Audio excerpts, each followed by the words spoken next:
Well, hello everyone, Kozak here with you again. Recently I was walking through the YouTube and was simply outraged by what I saw. Most people are making videos about Rome, Sparta or Carthage, and it's just awful. I decided to correct this injustice and start a campaign for the Roxolani, who, judging by the map, are located in the very back of the game world. But nothing will stop me from leading this faction to the world domination. And this, by the way, is my assistant who will be given useful advice through the entire campaign. He has a very ancient Roxolani name, Johnny. Johnny tells us, for starters, we need to deal with neighboring tribes. Of course, Johnny, that's exactly what we will to do. But first, guys, let me introduce you to my brilliant plan for achieving success in this campaign. So, since we need to capture territories in Europe for a military victory, my plan is as follows. We take over these two regions, and from there we'll launch an offensive into Europe and then Africa. So, as you've seen, my plan is very simple and realistic. Now all that's left is to put it into action, and for that I need to raise an army of Iron soldiers. Well, almost. An army of regular horse archers. And first on our list we are going to conquer the city of our blood brothers, Sarai.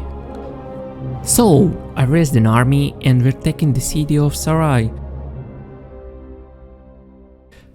Destroying our blood brothers? I'm truly sorry for that. I skipped the battle to save your time, as it turned out to be not very exciting. Now it's time to bring order to the city, build the proper structures, and send our spy towards Aktau as we start advancing in that direction. Once again, our blood brothers, the Masigadi, awaits us there. I also disbanded a few mercenary units to save funds and gain more money for the next turn. Next, I will recruit new horsemen from our faction.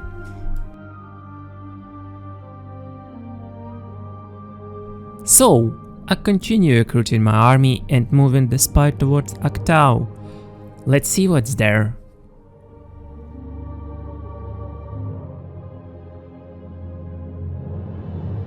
Okay, the Masigadi are raising two armies, but do they really think that will help them? I need to assemble a full army and push forward with the attack, to stick to my brilliant plan. Well, while I was preparing my army, Aktau was already taken by another faction. But we do not retreat, right guys? So I declare war on Harass Me, what a weird name. Never mind, and attack Aktau. I'm going to sack the city to get more gold. After all, in those times, everyone was engaged in plundering. So you can even say we are not doing anything criminal, right? I mean, we just burned the city and took all the gold, and that's absolutely normal, right? I skipped a few turns since nothing interesting was happening. I captured Aktau and brought my army back to Sarai, where I defeated the enemy forces that were advanced towards it. Next, I was planning to move towards Kath, a large fortified city with strong defense. Strong like my... you get the idea. I even sent my spy there and started stealing food, causing the Masigadi to starve. But the Bactrians beat me to it. And here's what happened next. The Bactrians are a serious opponent. They thought they could easily defeat me? But I'm a very serious and strong commander, on par with Alexander the Great, Caesar, and Napoleon. No, not that one. This one. I set up an ambush since there were two armies and I had a chance to catch one of them off guard, which is exactly what happened. If you haven't seen their guide on how to play ambushes yet, the link is on the description below. Now I will show you again with a clear example. So we position our army on a battlefield. In ambushes I try to place my cavalry on both flanks of the enemy with the goal of eventually surrounding them. Here is how it looks. One half of the army is positioned on one side of the enemy, in the other half on the opposite side. I also activated the mode for my skirmishers where they won't engage in melee. When the enemy approaches, they will retreat while continuing to fire. I try to shoot at the elephants with flaming arrows, as this helps to scare them more quickly. Once they panic, they lose control and start running in random directions. The biggest problem for cavalry skirmisher units is the enemy's own skirmishers. That's why you should always have 2 or 3 regular cavalry units to take out those enemy skirmishers. However, in this battle I'll have to use my general for this task, which isn't ideal because if he dies, everything will fall apart. Well, the rest of the battle strategy is quite simple. You try to encircle each enemy unit individually and shoot them from a distance. Once you run out of arrows, then it's time to engage in melee combat. That's exactly what I did in this battle, and I emerged victorious. After I made a few more turns, this is what happened. The bug turns just won't come down. I'm shocked how many armies they have. Where are they even getting them from? And so, the battle for Aktau began, where I had to defend the city. In this example I will show you how a smaller army can defeat a larger one. I position my skirmisher cavalry on a hill with infantry and foot skirmishers in front of them. Their job is to hold the enemy as long as possible, giving me the time to shoot them freely. I hid the rest of my cavalry behind the hill, so I could flank the enemy later and take out the skirmishers from behind. After that is the usual strategy: encircle and destroy.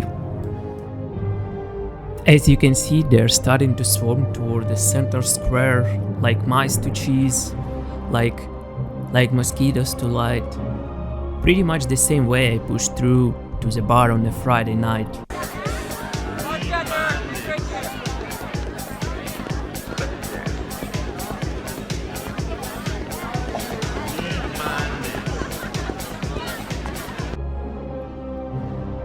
And I keep shooting the enemy from a distance while my infantry holds the line. Once more of their infantry gets drawn into the center, I will be able to take out their skirmishers without any troubles.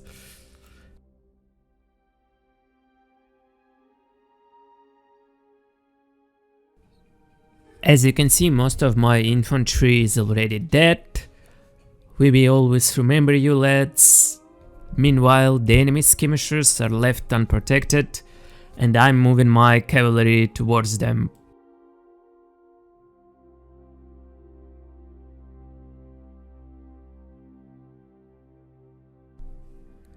The enemy has moved even deeper into the center, and it's starting to capture my square. But I still avoid close combat and keep fighting from a distance. Meanwhile, the enemy skirmishers are left completely unprotected, giving me the perfect chance to take them out, so I'm sending my cavalry to attack.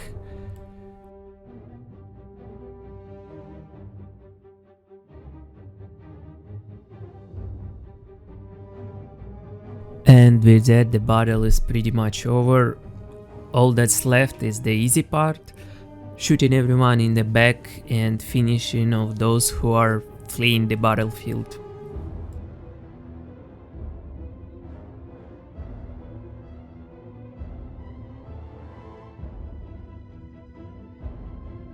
After the victory in the battle for Aktau, I destroyed another army of the Bactrians, but that fight was similar to the one I showed you earlier. You can see part of it now. After that I went on the offensive and captured the city of Cath.